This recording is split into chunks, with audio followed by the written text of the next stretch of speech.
श्री सद्गुरु सत्यदत्त चरणार विद्याभ्याय नमः। तृतीयोध्याय प्रारंभ। श्री गणेशाय नमः। शौनकादी ऋषी म्हणाले, सूतजी, आपण अत्यंत बुद्धिमान व पौराणिकांमध्ये श्रेष्ठ आहात. श्री सद्गुरु सत्य दत्तात्रेयांचे महात्म्य आम्हाला आणखी सांगा.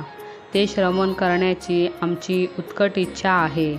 सूत म्हणाले, चंद्रवंशात उत्पन्न झालेला आयु नावाचा महाबुद्धिमान, दाता व जितेंद्रिय असा एक सम्राट राजा होता. पण अपत्य नसल्याने तो दुःखी होता. मुनींनी सांगितलेले श्री सद्गुरु सत्य दत्तात्रेयांचे महात्म्य श्रवण करून अत्यंत विश्वास व नम्रतापूर्वक पुत्रप्राप्तीसाठी श्री सद्गुरु सत्य दत्तात्रेयांना शरण गेला. त्याला शौनक म्हणाले, हे राजेंद्रा, श्री सद्गुरु सत्य दत्तात्रेयांची पूजा यथाविधी कर. त्या पूजेच्या प्रभावाने तुला निश्चितच सुपुत्र प्राप्त होईल. हे सद्गुरु वाक्य ऐकून त्या राजाने एकाग्रचित्त होऊन यथाविधी तशी उपासना केली व अत्यंत भक्तीने भार्या व बंधुजनासह प्रसाद सेवन केला. नंतर त्याच्या राणीस एक दिव्य स्वप्न पडले. त्या स्वप्नामध्ये महापुरुषाच्या लक्षणांनी संपन्न व तेजस्वी पुरुषाने येऊन मोठे पाणीदार मोती देऊन दूध भरलेल्या शंखाने अभिषेक केल्याचे पाहिले व हे वृत्त तिने राजा सांगितले. राजाने प्रातकालीन स्नानदान उपासना झाल्यावर हा स्वप्नाचा वृत्तांत शौनक ऋषींना सांगितला.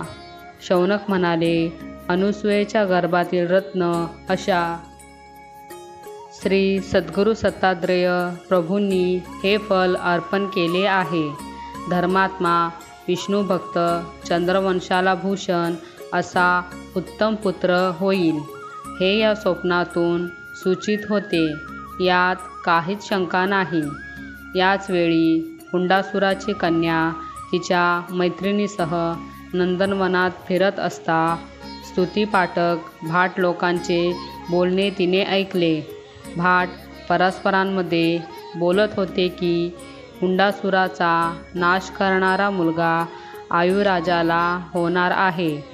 हे त्यांचे भाषण तिने ऐकले व तात्काळ नगरात येऊन ते वृत्त पिता हुंडासुरास सांगितले.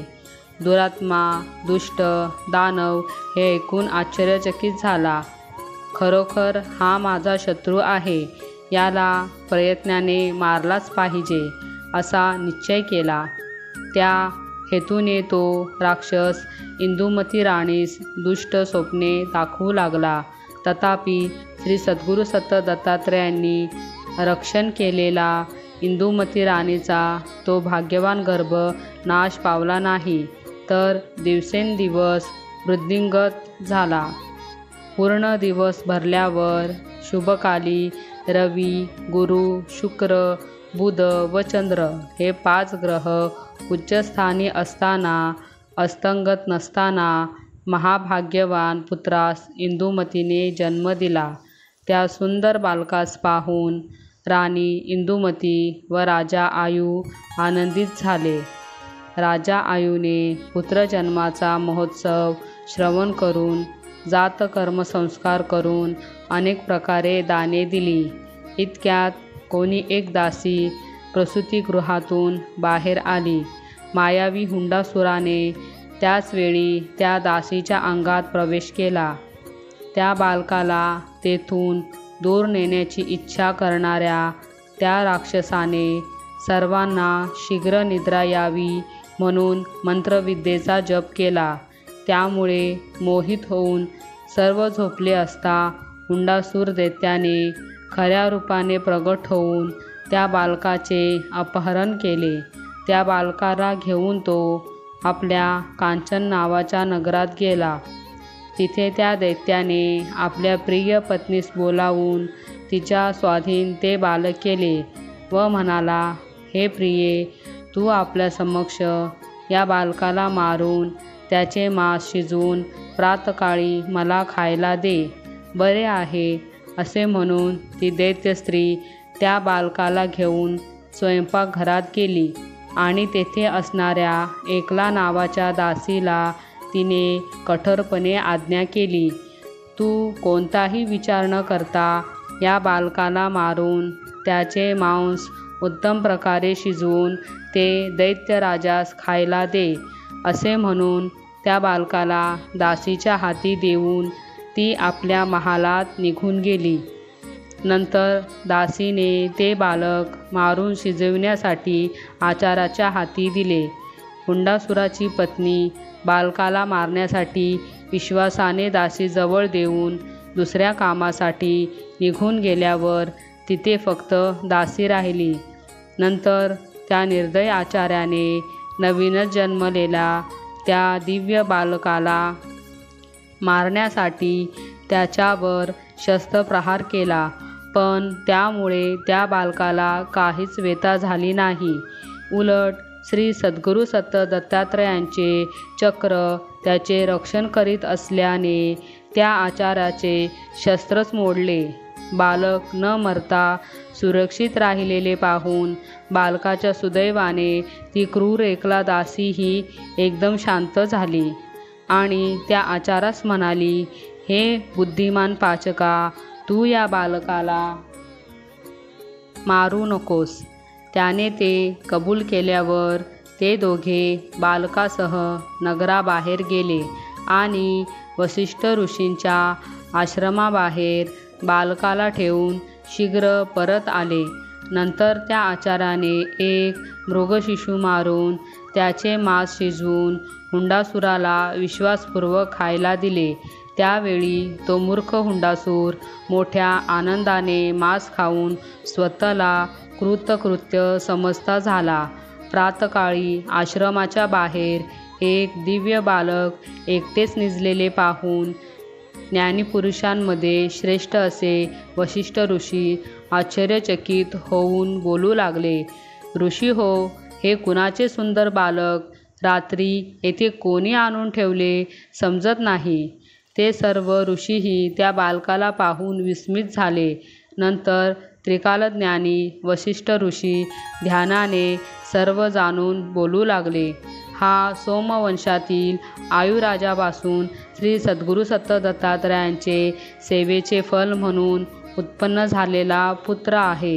श्री सद्गुरू सत्त दत्तात्रेय याचे नित्य रक्षण करीत असल्याने हा दीर्घायू व सर्व राजलक्षणांनी संपन्न असा आहे. हुंडासुराने हाच आपला नाश करणारा आहे हे जाणून सुतिकागृहातून याला पळवून आणला, परंतु सुदैवाने हा तेथून सुटून येथे आला आहे. असे बोलून महान तत्त्वज्ञानी वसिष्ठ मुनी त्या दिव्य बालकाला पाहून आत्मिक प्रेमाने मोहित झाले. मग मोठ्या दयेने दोन्ही हातांनी त्याला उचलून आपल्या आश्रमात घेऊन गेले आणि म्हणाले की श्री सद्गुरू सत्त दत्तात्रयांच्या प्रसादामुळे अमरांना व नरांना विपत्तीपासून शीघ्र मुक्त करून विजयी असा सम्राट राजा होईल. वसिष्ठ ऋषी हे बोलत असता त्यांच्यावर देवांनी पुष्पवृष्टी केली. अप्सरा नृत्य करू लागल्या, गंधर्व सुस्वर गायन करू लागले. त्यावेळी आश्रमातील ऋषींनी संतुष्ट होऊन कुमारास आशीर्वाद दिला. हा बालक दीर्घायुषी व ओजबल यांनी संपन्न होवो असा आशीर्वाद दिल्यानंतर वसिष्ठ ऋषींनी शास्त्रानुसार त्याचा नामकरण विधी केला. ज्या अर्थी बालभावांनी तुझे अंतकरण केव्हाही दूषित झाले नाही, त्या अर्थी हे देववंदिता तू नहुष या नावाने प्रसिद्ध होशील. तुझे कल्याण असो. महासती अरुंधतीही वात्सल्याने त्याचे लालन पालन करून औरसपुत्राप्रमाणे नेहमी रक्षण करीती झाली. नहुषाला 11वे वर्ष लागले असता क्षत्रियाला उचित अशा विधीने त्याचे यथाशास्त्र उपनयन केले. नंतर त्याला सांगवेद व सार्थशास्त्र वसिष्ठ ऋषींनी शिकविले. सरहस्य, धनुर्वेद, विशेषत, संविधान, अस्त्रविद्या, ज्ञानशास्त्र, राजनीती, इतिहास, पुराण यांचे अध्ययन त्याच्याकडून करून घेतले.